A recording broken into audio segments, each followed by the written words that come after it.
আসসালামু আলাইকুম। হংকং এর ই-ভিসাটা কিভাবে ডাউনলোড করবেন অনলাইন থেকে? কেউ আপনাকে হংকং এর একটা ভিসা কপি দিয়েছে অথবা আপনি অ্যাপ্লিকেশন করেছেন। আপনার অ্যাপ্লিকেশনটা অ্যাপ্রুভ হয়েছে। এরপর কিভাবে আপনি অনলাইন থেকে আপনার ভিসাটা ডাউনলোড করবেন? আমি এখন আছি হংকং সরকারের অফিসিয়াল ওয়েবসাইটে। এই ওয়েবসাইট থেকে আমরা আমাদের ভিসা কপিটা কিভাবে ডাউনলোড করব সেই প্রসেসটা দেখব। নিচে যাব, ডাউনলোড ই-ভিসা এখানে ক্লিক করব।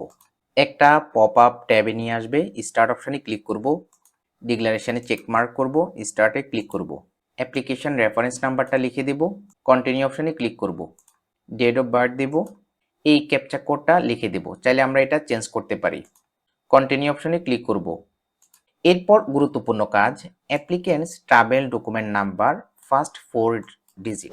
আচ্ছা, এটা মানে হচ্ছে যে অ্যাপ্লিকেন্টের যে পাসপোর্ট নাম্বার রয়েছে এই পাসপোর্ট নাম্বার প্রথম 4টা ডিজিট এই বক্সে লিখতে হবে। পাশে যদি আপনি খেয়াল করেন অ্যাপ্লিকেন্টের পাসপোর্ট নাম্বারের লাস্ট 5টা ডিজিট এখানে দেওয়া রয়েছে। সো আমাদেরকে প্রথম 4টা ডিজিট এখানে লিখতে হবে। ফাইনালি আমরা আমাদের ভিসা কপিটা দেখতে পাবো অনলাইনে এবং এটা চাইলে আমরা ডাউনলোড করে নিতে পারবো।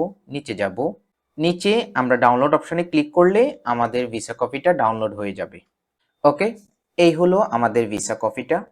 এভাবে খুব সহজে আপনি নিজে নিজে হংকং এর এই ভিসাটা অনলাইন থেকে ডাউনলোড করতে পারেন। কোথাও যদি আপনার কনফিউশন কাজ করে আমাকে কমেন্ট করবেন, আমি যথাযথ ইনফরমেশন দিয়ে হেল্প করার ট্রাই করবো ইনশাল্লাহ।